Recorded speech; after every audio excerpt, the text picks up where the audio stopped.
Halo, Assalamualaikum. Balik lagi di channel aku di ST Denatur. Kali ini aku mau berbagi info mengenai jenis-jenis wasir atau ambeien. Ayo kita simak video lengkap berikut ini. Untuk wasir atau ambeien ini umumnya terjadi di masyarakat ya, atau pada lingkungan kita, dan biasanya itu bisa diatasi di rumah atau juga bisa berkonsultasi dengan dokter. Nah, namun ada beberapa jenis wasir atau ambien yang perlu diwaspadai. Nah, apa saja? Diperkirakan ada 3 dari 4 orang dewasa yang pernah mengalami kondisi wasir atau ambien. Wasir menyebabkan munculnya benjolan pada anus yang kemerahan dan menimbulkan rasa perih, kemudian rasa panas, bahkan bisa gatal yang luar biasa. Ambien atau wasir ini dapat dibedakan berdasarkan lokasi dan gejala yang ditimbulkan. Jenis-jenis ambien atau wasir itu ada beberapa. Yang pertama adalah ambien atau wasir internal atau dalam. Ambien atau wasir internal ini biasanya terbentuk di dalam rektum. Jenis ambien atau wasir ini biasanya ringan dan dapat sembuh dengan sendirinya. Meski meradang dan dapat membengkak, benjolannya ini jarang keluar dari anus. Nah, selain itu, jenis wasir atau ambien ini jarang menimbulkan rasa nyeri parah. Jika semakin meradang, kejang otot akan lebih sering terjadi dan gejala ambien atau wasir lainnya akan bermunculan tapi ringan. Nah, berdasarkan tingkat prolapsnya, ambien atau wasir internal sendiri ini terbagi menjadi beberapa tahapan. Yang pertama adalah tahap 1. Benjolannya terjadi di dalam dan mengeluarkan darah saat buang air besar. Nah, untuk di tahap kedua, ini benjolannya dapat keluar dari anus karena gerakan usus dan masuk kembali ke dalam anus secara spontan dengan sendirinya. Nah, kemudian untuk yang tahap ketiga, ini kondisinya benjolan dapat keluar dari anus, tapi tidak masuk dengan sendirinya. Jadi harus didorong dengan tangan supaya benjolan kembali masuk ke dalam. Nah, untuk tahap yang keempat, ini kondisinya benjolan telah keluar dari anus dan tidak bisa didorong masuk. Ini menjadi tanda bahwa ambien atau wasir internalnya ini telah berkembang menjadi ambien jenis lain, yaitu ambien prolaps. Tidak semua pasien yang mengalami jenis ambien atau wasir internal akan merasakan gejala atau pendarahan yang signifikan.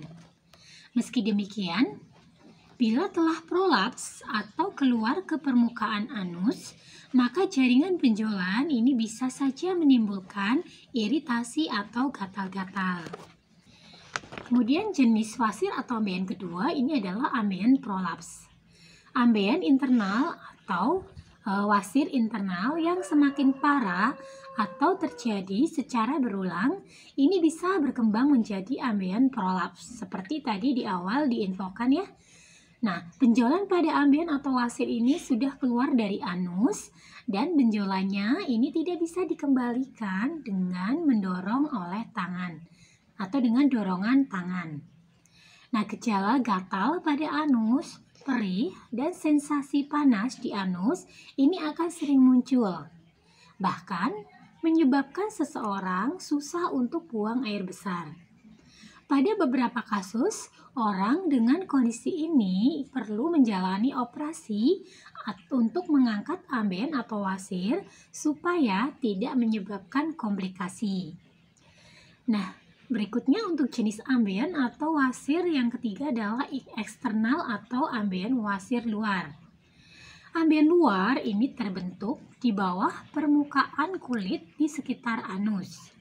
Awalnya, jenis ambien atau wasir ini tidak terlihat. Namun, semakin lama pembengkakan akan menyebabkan benjolan berwarna keunguan. Gejalanya sama dengan jenis wasir atau ambien lainnya. Biasanya nyeri muncul dengan tiba-tiba dan terasa konstan atau terus-terusan. Banyak pasien dengan ambien atau wasir luar ini merasa tidak nyaman, seperti ada yang mengganjal di setiap kali duduk.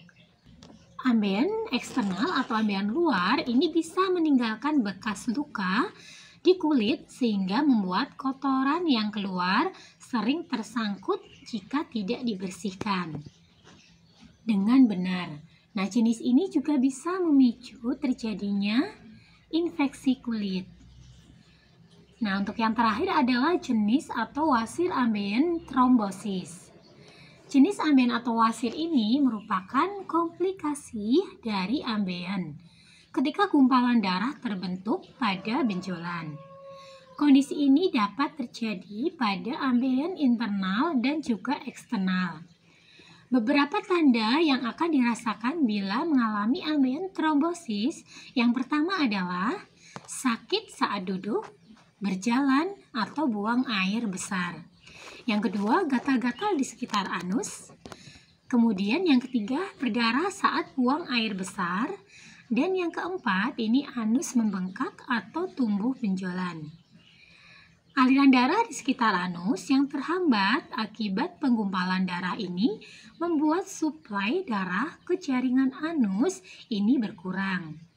Akibatnya, gejala ambien ini akan jadi semakin parah dan ambien dapat pecah. Ambien trombosis juga bisa terinfeksi, sehingga ujung anus akan menimbulkan tonjolan berisi nanah yang disebut abses anus. Abses ini bisa memicu gejala tambahan seperti demam. Nah, untuk pengobatannya sendiri, bagi yang ingin pengobatan herbal tanpa harus tindakan apalagi operasi dan ingin untuk produknya yang aman dikonsumsi, dari Denatur Indonesia sendiri kami ada produknya. Nah, produknya ada apa saja? Ini ada 2 macam produk, yaitu Ambejos Denatur. Ini berbentuk kapsul dengan aturan minumnya cukup sangat mudah dikonsumsi karena hanya diminum sehari 3 kali 2 kapsul dan bisa diminum sebelum makan.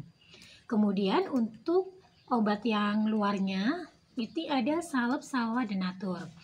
Cara pemakaiannya pun juga cukup mudah, cukup dioleskan saja di sekitar anus. Nah, untuk produknya sendiri ini sangat aman dikonsumsi karena terbuat dari racikan bahan herbal alami.